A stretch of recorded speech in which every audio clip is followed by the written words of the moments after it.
America के धरती से जोहार दोस्तों। तो फिलहाल यहाँ अमेरिका में हो रही है जम के बर्फबारी, जहाँ पर मैं रहता हूँ शहर में।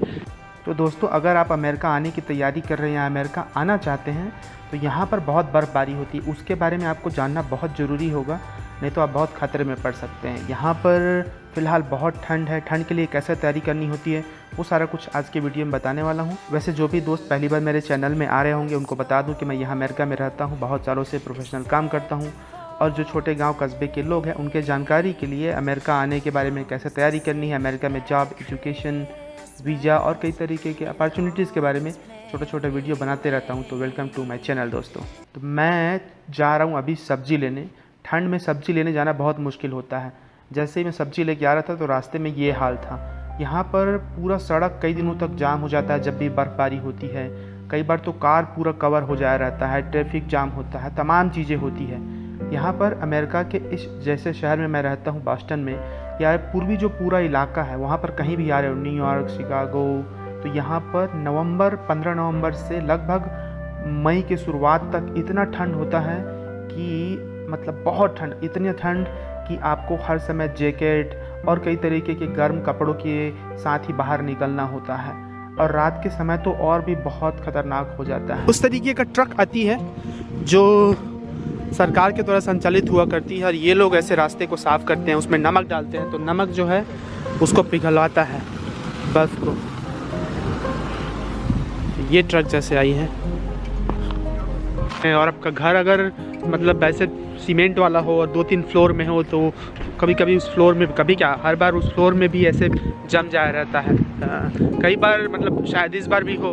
एक साल तो ऐसे हुआ था कि मेरे सिर के ऊपर से भी जितना हाइट का बर्फ़ जमा था रास्ते में, तो कई दिन लग जाता है उसके। फिर ये खतरनाक होता है, मैं दिखाऊंगा बाद में आपको कि वैसे ये जो सफ़ेद सफ़ेद दिख रहा है वो मेरे कैमरे का नहीं है, ये बस प्राकृतिक उजाला है एक तरीके से। चारों तरफ कई बार जब स्नो इमरजेंसी होती है तो 4-5 दिन का आपको ग्रोसरी पहले से ला के रखना होता है घर में, पानी पीने के लिए, वो तमाम चीज़ें, क्योंकि हो सकता है कि दुकानें खुले ना, कितनी देर तक बर्फ़बारी हो, कई दिनों तक 4 दिन 5 दिन तक बर्फ़बारी होती रहती है।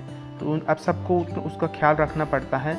और जब बर्फ़बारी हो रही हो और स्नो इमरजेंसी लगी हो तो सरकार आपके फ़ोन में मैसेज भी भेजवाती है, मतलब वहाँ का जो गवर्नमेंट होता है, तो आपको वो सब चीज़ के लिए सतर्क रहना पड़ता है। या फिर अगर आप जब गाड़ी में जा रहे हो कहीं पर भी तो छोटे वाले गाड़ी में मत जाओ, बड़े वाले थोड़ा ट्रक में जिसके पहिए मोटे हों उसमें जाओ, नहीं तो कई बार बहुत सारे घटनाएँ स्नो के दौरान भी होती है कि गाड़ी फिसल जाती है।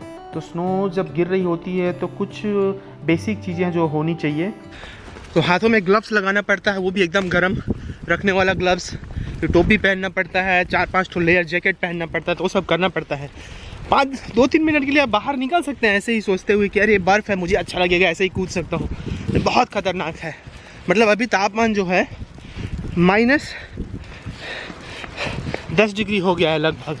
तो बर्फ़ तभी गिरती है, ये भी एक विज्ञान है, जान लो। बर्फ़ तभी गिरती है जब तापमान 0 डिग्री सेल्सियस हो या उससे कम। कई बार स्कूल, ऑफिस, काम सब बंद हो जाता है, तो आपको अपने ऑफिस में पता करना पड़ता है। हालांकि इस बर्फ़बारी में एक अच्छा चीज़ ये होता है कि बहुत लोगों को ये स्नो में बहुत सारे स्पोर्ट्स होते हैं वो पसंद होता है, तो अगर आप उनमें से हैं तो आप ये भी कर सकते हैं। यहाँ पर अमेरिका के पूर्वी हिस्से में अगर आ रहे हैं तो ये जो भी इक्विपमेंट्स होता है उसको रेंट कर लेना सस्ता होता है बजाय ख़रीदने के।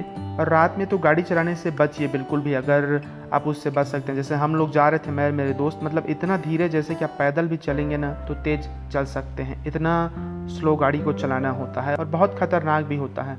अगर जब आप यहाँ आ रहे हैं तो स्नो के लिए जो भी सामान आपको चाहिए वो यहाँ के यूज्ड स्टोर्स होते हैं वहाँ पर ले लीजिए। नया सामान कुछ भी लोगे तो बहुत महंगा आता है, इसलिए आप फेसबुक ग्रुप में और बहुत सारे ग्रुप होते हैं वहाँ पर भी विंटर का सामान पूछ सकते हैं, कई बार लोग फ्री में देते हैं।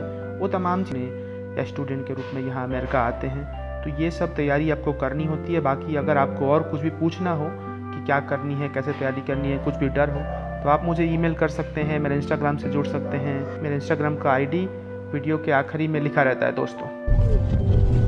अगर आप इस शहर में शुरू में हैं तो आप रात को मत चलाइए भैया, बहुत ख़तरनाक है। ये दिख खूबसूरत रहा है लेकिन जद्दोजहद भी करनी पड़ती है उसके लिए। फिर हर एक चीज़ जो खूबसूरत लगती है ना खतरनाक है। हाँ, इसके पीछे अपनी एक ऐसे लग रहा है जैसे कोई वो ऐसे हाथ में उठाकर फेंक रहा है, देखो इसको तो गाड़ी के ऊपर कोई फेंक रहा है, ऐसे लग रहा है ऐसे आ रहे ना दौड़ के। कई बार रात भर जब बर्फबारी होती है तो कार ऐसे ढक जाता है। फिर इस समय बहुत लोगों के लिए एक काम भी होता है कि अगर आप किसी के कार को साफ़ करेंगे, रास्ते को साफ़ करेंगे, तो आपको 1 घंटे का $20 का काम भी मिल सकता है। लेकिन अगर खुद का कार भी हो, खुद का गाड़ी हो या कुछ भी हो, तो बहुत दिक्कत होता है। अगर दूसरे दिन आपको काम पे जाना हो, दूर जाना हो, ये साफ़ करना पड़ता है। साफ़ करोगे उसके बाद फिर से बर्फ़ गिरने लगती है। तो ये तमाम चीज़ें होती है। मैं सिर्फ शिकायत नहीं कर रहा हूँ, बस बता रहा हूँ कि ये सब चीज़ें होती है जिसके बारे में जानना या तैयारी करना ज़रूरी होगा अगर आप यहाँ अमेरिका के पूर्वी हिस्से में आना चाहते हैं। तो कई बार ये सब चीज़ देखने में बहुत अच्छा लगता है, जो कि है भी, लेकिन काम भी बहुत होता है दोस्तों। अगर आप छोटे से गांव से हैं या कहीं से भी देख रहे हैं इसको, तो कमेंट करके ज़रूर बताना कि अभी आपके गांव में कैसा मौसम है, और अपने गांव का नाम भी बताना। और वीडियो अगर अच्छा लगा हो तो भाई कमेंट भी ज़रूर करना, ठीक है। अभी 4-5 घंटा हो गया बर्फ़बारी, और ये रात भर चलेगी। पता नहीं रात भर में क्या होगा इस शहर का और इस ज़माने का, गांव वालों। तो कुछ करो यार। तुम लोग बोलते हो कि बर्फ़ में कितना मज़ा आता होगा, हालत ख़राब है यहाँ पर ठंड में। मतलब अभी 6 घंटा हो गया बर्फ़बारी को।